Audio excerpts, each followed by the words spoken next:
संतोषी माता व्रत कथा। माता संतोषी का व्रत पूजन करने से धन, विवाह, संतानादि भौतिक सुखों में वृद्धि होती है। यह व्रत शुक्ल पक्ष के प्रथम शुक्रवार से शुरू किया जाता है। संतोषी माता के व्रत की पूजन विधि। सुख सौभाग्य की कामना से माता संतोषी के 16 शुक्रवार तक व्रत किए जाने का विधान है। सूर्योदय से पहले उठकर घर की सफाई इत्यादि पूर्ण कर लें। स्नान आदि के पश्चात घर में किसी सुंदर व पवित्र जगह पर माता संतोषी की प्रतिमा या चित्र स्थापित करें। माता संतोषी के सम्मुख एक कलश जल भर कर रखें। कलश के ऊपर एक कटोरा भरकर गुड़ व चना रखें। माता के समक्ष एक घी का दीपक जलाएं। माता को अक्षत, फूल, सुगंधित गंध, नारियल, लाल वस्त्र या चुनरी अर्पित करें। माता संतोषी को गुड़ व चने का भोग लगाएं। संतोषी माता की जय बोलकर माता की कथा आरंभ करें। इस व्रत को करने वाला कथा कहते व सुनते समय हाथ में गुड़ और भुने हुए चने रखे। सुनने वाला संतोषी माता की जय इस प्रकार जय जयकार मुख से बोलता जावे। कथा समाप्त होने पर हाथ का गुड़ और चना गाय को खिला देवें। कलश के ऊपर रखा गुड़ और चना सभी को प्रसाद के रूप में बांट देवें। कथा से पहले कलश को जल से भरे और उसके ऊपर गुड़ व चने से भरा कटोरा रखे। कथा समाप्त होने और आरती होने के बाद कलश के जल को घर में सब जगहों पर छिड़कें और बचा हुआ जल तुलसी की क्यारी में सींच दे। बाजार से गुड़ मोल लेकर और यदि गुड़ घर में हो तो वही काम में लेकर व्रत करे। व्रत करने वाले को श्रद्धा और प्रेम से प्रसन्न मन से व्रत करना चाहिए। इस दिन व्रत करने वाले स्त्री पुरुष को ना ही खट्टी चीजें हाथ लगानी चाहिए और ना ही खानी चाहिए। संतोषी माता की व्रत कथा। एक बुढ़िया थी जिसके 7 बेटे थे। उनमें से 6 कमाते थे और एक न कमाने वाला था। वह बुढ़िया उन 6 को अच्छी रसोई बनाकर बड़े प्रेम से खिलाती पर 7वें को बचा खुचा झूठन खिलाती थी। परंतु वह भोला था, अतः मन में कुछ भी विचार नहीं करता था। एक दिन वह अपनी पत्नी से बोला, देखो मेरी माता को मुझसे कितना प्रेम है। उसने कहा, वह तुम्हें सभी की झूठन खिलाती है, फिर भी तुम ऐसा कहते हो, चाहे तो तुम समय आने पर देख सकते हो। एक दिन बहुत बड़ा त्योहार आया।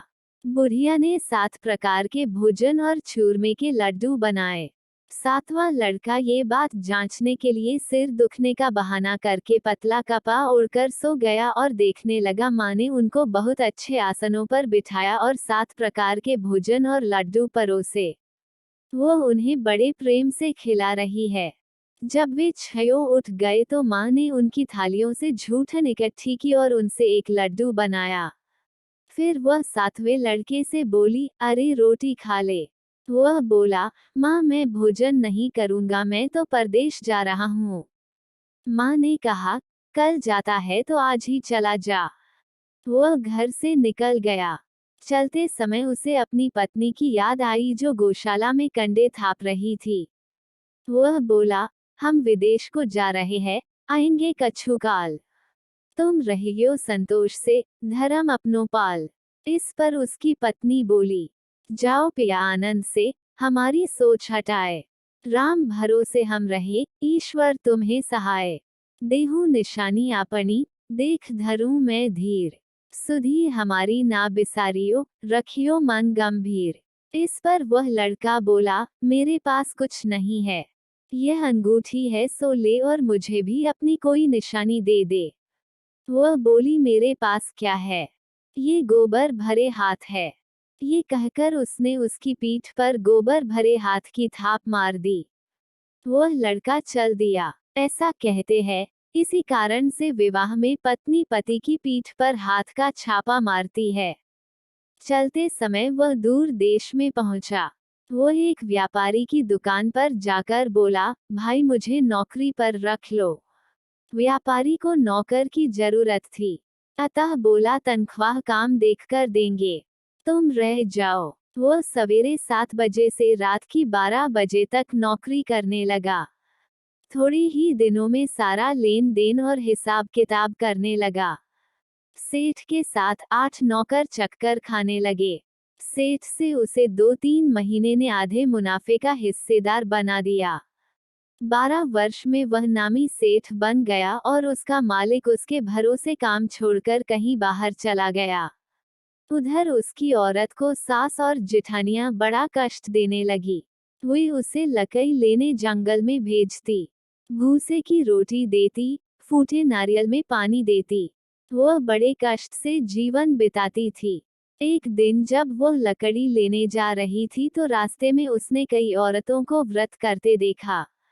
वह पूछने लगी, बहनों ये किसका व्रत है, कैसे करते हैं और इससे क्या फल मिलता है?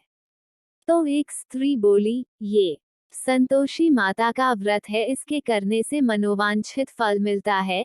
इससे गरीबी, मन की चिंताएं, राज के मुकद्दमे, कलह, रोग नष्ट होते हैं और संतान, सुख, धन, प्रसन्नता, शांति, मनपसंद वर मिले व बाहर गए हुए पति के दर्शन होते हैं। उसने उसे व्रत करने की विधि बता दी। उसने रास्ते में सारी लकड़ियां बेच दी व गुड़ और चना ले लिया। उसने व्रत करने की तैयारी की। उसने सामने एक मंदिर देखा तो पूछने लगी, यह मंदिर किसका है? वह कहने लगे, ये संतोषी माता का मंदिर है। वह मंदिर में गई और माता के चरणों में लौटने लगी। वह दुखी होकर विनती करने लगी, माँ, मैं अज्ञानी हूँ, मैं बहुत दुखी हूँ, मैं तुम्हारी शरण में हूँ, मेरा डैख दूर करो। माता को दया आ गई। एक शुक्रवार को उसके पति का पत्र आया और अगले शुक्रवार को पति का भेजा हुआ धन मिला। अब तो जेठ जेठानी और सास नाक सिकोड़ के कहने लगे, अब तो इसकी खातिर बढ़ेगी, ये बुलाने पर भी नहीं बोलेगी। वह बोली, पत्र और धन आवे तो सभी को अच्छा है। उसकी आंखों में आंसू आ गए। वह मंदिर में गई और माता के चरणों में गिरकर बोली, हे माँ, मैंने तुमसे पैसा कब मांगा था? मुझे तो अपना सुहाग चाहिए। मैं तो अपने स्वामी के दर्शन और सेवा करना मांगती हूँ। तब माता ने प्रसन्न होकर कहा, जा बेटी, तेरा पति आवेगा। वो बड़ी प्रसन्नता से घर गई और घर का काम काज करने लगी। उधर संतोषी माता ने उसके पति को स्वप्न में घर जाने और पत्नी की याद दिलाई। उसने कहा, माँ मैं कैसे जाऊं, परदेश की बात है, लेन देन का कोई हिसाब नहीं है। माँ ने कहा, मेरी बात मान, सवेरे नहा धोकर मेरा नाम लेकर घी का दीपक जलाकर दंडवत करके दुकान पर बैठना। देखते देखते सारा लेन देन साफ हो जाएगा, धन का ढेर लग जाएगा। सवेरे उसने अपने स्वप्न की बात सभी से कही तो सब दिल लगी उड़ाने लगे। वे कहने लगे कि कहीं सपने भी सत्य होते हैं। पर एक बूढ़े ने कहा, भाई, जैसे माता ने कहा है वैसे करने में का डर है। उसने नहा धोकर माता को दंडवत करने घी का दीपक जलाया और दुकान पर जाकर बैठ जाया। थोड़ी ही देर में सारा लेन देन साफ हो गया, सारा माल बिक गया और धन का ढेर लग गया। वह प्रसन्न हुआ और घर के लिए गहने और सामान वगैरह खरीदने लगा। वह जल्दी ही घर को रवाना हो गया। उधर बेचारी उसकी पत्नी रोज लकड़ियां लेने जाती और रोज संतोषी माता की सेवा करती। उसने माता से पूछा, हे माँ, ये धूल कैसी उड़ रही है? माता ने कहा, तेरा पति आ रहा है, तू लकड़ियों के 3 बोझ बना ले, एक नदी के किनारे रख, एक यहाँ रख और तीसरा अपने सिर पर रख ले। तेरे पति के दिल में उस लकड़ी के गट्ठे को देखकर मोह पैदा होगा। जब वह यहाँ रुककर नाश्ता पानी करके घर जाएगा, तब तू लकड़ियां उठाकर घर जाना और चौक के बीच में गट्ठर डालकर जोर जोर से 3 आवाजें लगाना, सासू जी। लकड़ियों का गट्ठा लो, भूसे की रोटी दो और नारियल के खोपड़े में पानी दो। आज मेहमान कौन आया है? इसने माँ के चरण छुए और उसके कहे अनुसार सारा कार्य किया। वह तीसरा गट्ठर लेकर घर गई और चौक में डालकर कहने लगी, सासू जी, लकड़ियों का गट्ठर लो, भूसे की रोटी दो, नारियल के खोपड़े में पानी दो, आज मेहमान कौन आया है? ये सुनकर सास बाहर आकर कपट भरे वचनों से उसके दिए हुए कष्टों को भुलाने ले लिए कहने लगी, बेटी, तेरा पति आया है। आ, मीठा भात और भोजन कर और गहने कपड़े पहन। अपनी माँ के ऐसे वचन सुनकर उसका पति बाहर आया और अपनी पत्नी के हाथ में अंगूठी देखकर व्याकुल हो उठा। उसने पूछा, ये कौन है? माँ ने कहा, ये तेरी बहू है। आज 12 बरस हो गए, ये दिन भर घूमती फिरती है, काम काज करती नहीं है, तुझे देखकर नखरे करती है। वह बोला, ठीक है, मैंने तुझे और इसे देख लिया है, अब मुझे दूसरे घर की चाबी दे दो, मैं उसमें रहूंगा। माँ ने कहा, ठीक है, जैसी तेरी मर्जी। और उसने चाबियों का गुच्छा पटक दिया। उसने अपना सामान तीसरी मंजिल के ऊपर के कमरे में रख दिया। एक ही दिन में वे राजा के समान ठाठ बाट वाले बन गए। इतने में अगला शुक्रवार आया। बहू ने अपनी पति से कहा, मुझे संतोषी माता के व्रत का उद्यापन करना है। वह बोला, बहुत अच्छा, खुशी से कर ले। जल्दी ही उद्यापन की तैयारी करने लगी। उसने जेठ के लड़कों को जीमने के लिए कहा। उन्होंने मान लिया। पीछे से जिठानियों ने अपने बच्चों को सिखा दिया, तुम खटाई मांगना जिससे उसका उद्यापन पूरा न हो। लड़कों ने जीम कर खटाई मांगी। बहू कहने लगी, भाई खटाई किसी को नहीं दी जाएगी, ये तो संतोषी माता का प्रसाद है। लड़के खड़े हो गए और बोले, पैसा लाओ। वह भोली कुछ न समझ सकी उनका क्या भेद है, उसने पैसे दे दिए और वे इमली की खटाई मंगाकर खाने लगे। इस पर संतोषी माता ने उस पर रोष किया। राजा के दूत उसके पति को पकड़ कर ले गए। वह बेचारी बड़ी दुखी हुई और रोती हुई माताजी के मंदिर में गई और उनके चरणों में गिरकर कहने लगी, हे माता, ये क्या किया? हंसाकर अब तून मुझे क्यों रुलाने लगी? माता बोली, पुत्री, मुझे डैक है कि तुमने अभिमान करके मेरा व्रत तोड़ा है और इतनी जल्दी सब बातें भुला दी। वह कहने लगी, माता, मेरा कोई अपराध नहीं है, मुझे तो लड़कों ने भूल में दल दिया, मैंने भूल से ही उन्हें पैसे दे दिए। माँ, मुझे क्षमा करो, मैं दोबारा तुम्हारा उद्यापन करूंगी।